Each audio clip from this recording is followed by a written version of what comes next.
I escaped a cult because of a piece of red string. I grew up in a high control group. Mine was a white supremacist, fascist, high control religious group that taught me that the people outside were dangerous and spiritually inferior.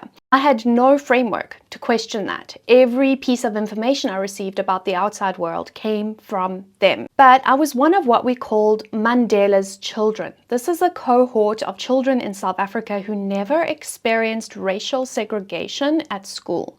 You see, I started school in the year 1995, the year after Nelson Mandela was elected in a South Africa that was actively and proudly becoming something that we called the Rainbow Nation, a multiracial, multicultural democracy. So I grew up sitting next to children who looked nothing like me, believed nothing like me, prayed to different gods, spoke languages that I was still learning, and celebrated festivals I had never heard of. They were not what the cult had told me to expect. They were funny and kind and generous and completely ordinary. They showed me warmth, more warmth even than I had ever received inside the compound. And slowly, without anyone ever arguing me out of a single belief, the cult's version of the world started losing its grip because I was living inside a different version of the world every single day.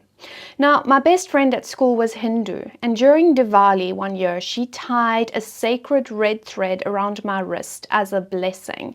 And she did it the way you do something for someone you love. Like, of course she would. I felt so honored and touched.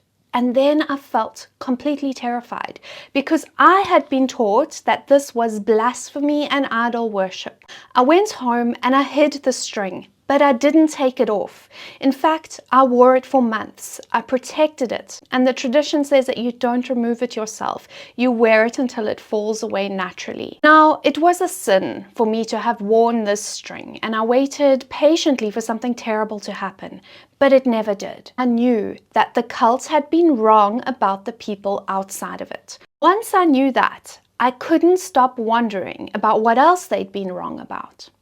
If you don't know me, I'm Zela Feraco. I'm a witch with a PhD in medical microbiology. I grew up in a cult, and the full story's on my YouTube. I genuinely owe my life to the end of apartheid in South Africa.